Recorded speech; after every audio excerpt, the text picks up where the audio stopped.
Temos aqui algumas organelas que compõem a célula.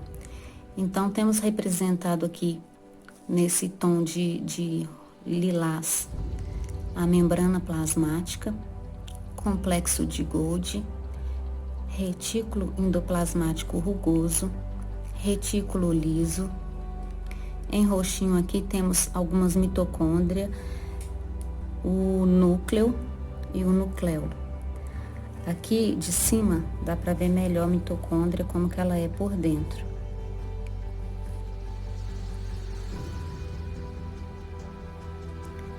Temos também os microfilamentos, microtúbulos, e hoje vamos falar do citoesqueleto. Cito vem de célula, então citoesqueleto se dá esqueleto da célula. Através da imagem a gente já tem uma noção da função do citoesqueleto, uma das funções do citoesqueleto na célula. A principal delas é dar forma e sustentação às organelas que compõem a célula.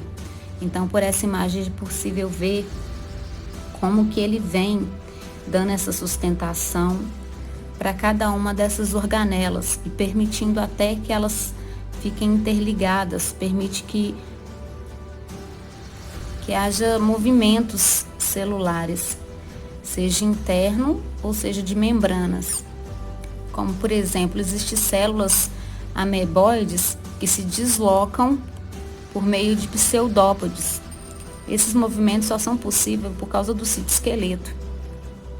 Lembrando que dentro de uma célula a gente encontra uma quantidade gigantesca de citoesqueleto.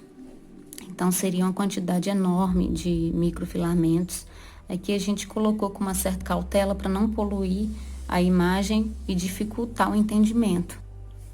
Temos aqui a composição do citoesqueleto. Ele é formado por microfilamentos. Temos aqui 3 principais microfilamentos para representar os componentes do citoesqueleto. Então, primeiro aqui é um microfilamento que é composto de actina. É responsável pela contração muscular, pela endocitose, pinocitose, migração celular. Então, pode-se dizer que ele dá movimentos para a célula. Temos também aqui no meio o filamento intermediário. Ele tem esse nome de intermediário porque ele não é nem tão grosso como o microtúbulo e nem tão fino como o microfilamento. Ele contém queratina, a mesma composta, da queratina, a mesma encontrada na unha e no cabelo.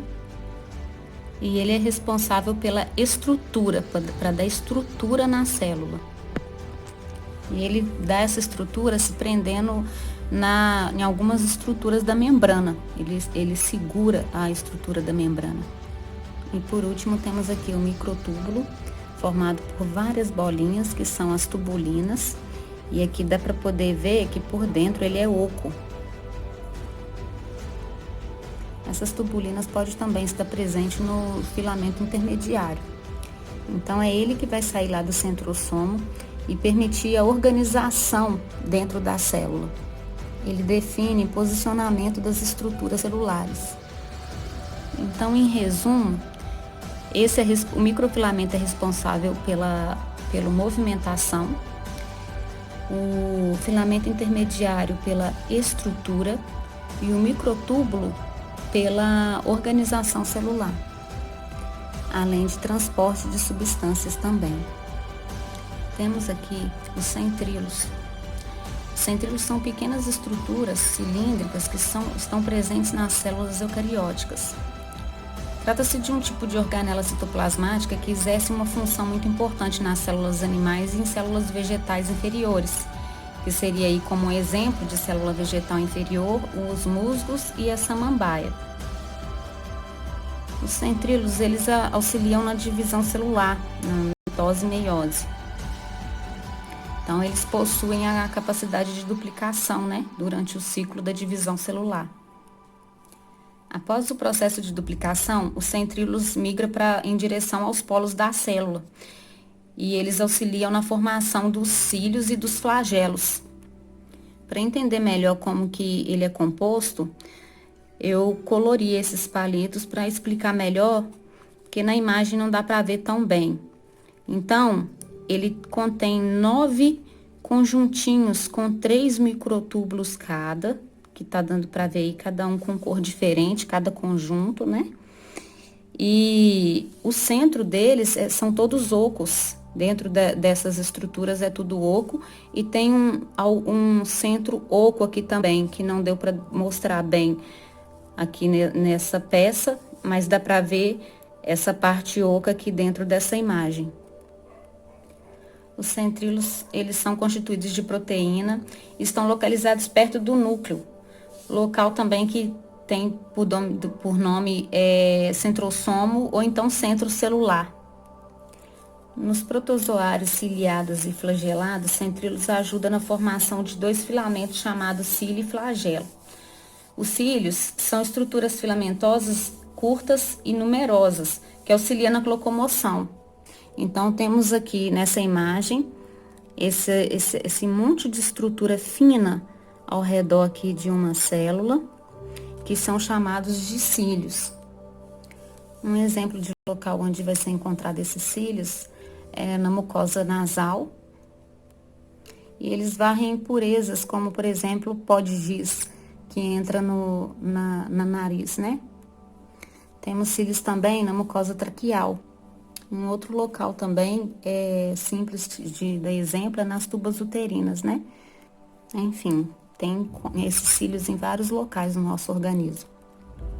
Já o flagelo, ele não possui, já não é tão numeroso quanto os cílios. E ele possui sua forma alongada, como um efeito chicote, como se fosse um chicote.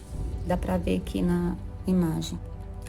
Um exemplo simples de onde é encontrado esses flagelos no organismo, né? É que no espermatozoide, né? No caso, aquela caudinha dele é um flagelo. Então, em resumo, esses centríolos, ele é formado por vários microtúbulos. O mesmo mostrado anteriormente na maquete nessa maquete que a gente apresentou, cada tubinho desse aqui representa um microtúbulo desse, com estrutura oca dentro deles. Então, de forma simples e clara, essa foi a apresentação da maquete do citoesqueleto e dos seus componentes. Essa imagem mostra de onde a gente tirou as imagens, em que imagem a gente inspirou para estar fazendo nossa maquete.